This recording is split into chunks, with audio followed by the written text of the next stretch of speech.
The Sand Singer's piano. Ezra, a boy whose feet knew the language of the shifting dunes, wandered where the wind guided him.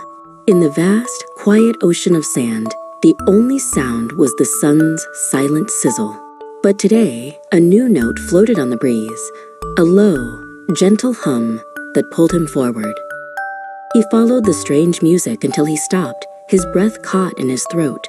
There, nestled in a hollow between two dunes, was a grand piano. Its dark wood, polished to a mirror shine, seemed to drink the last rays of sunlight. It was impossible, yet it was there, humming softly.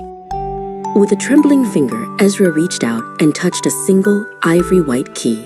A clear, perfect note rang out, hanging in the still air.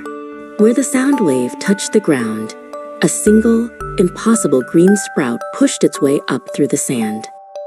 A gasp of delight escaped him. He pressed another key, a higher, brighter note. This time, a trickle of pure, clear water bubbled up from the sand, forming a tiny, sparkling pool.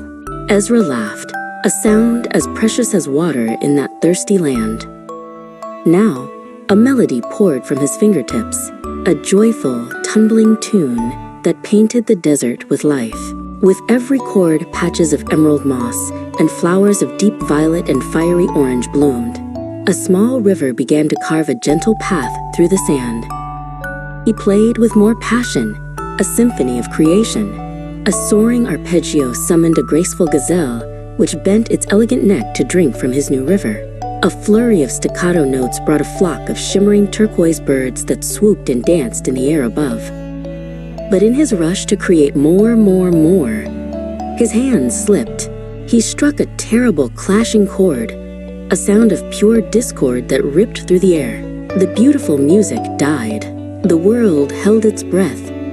The ground began to shake. The sand itself groaned, swirling and rising into a towering, monstrous form. Two vast, empty pits opened in its face, glowing with a dull, furious light. Ezra had awakened a sand giant, born of the desert's deep and lonely anger. The giant raised a fist the size of a boulder. Terror seized Ezra, but then he looked at the life he had made. He had to restore the balance. Turning back to the piano, he closed his eyes and played a new song. It was slow, soft, and gentle.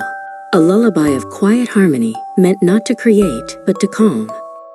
The giant's tense form began to loosen. The angry glow in its eyes softened to a gentle amber. With a long, sighing sound like the wind over dunes, the giant dissolved, its form collapsing into a peaceful mound of sand. Ezra looked at his small oasis, a jewel of life in the vast quiet. He finally understood. The magic wasn't about forcing a song upon the silence, but about finding the harmony between the two.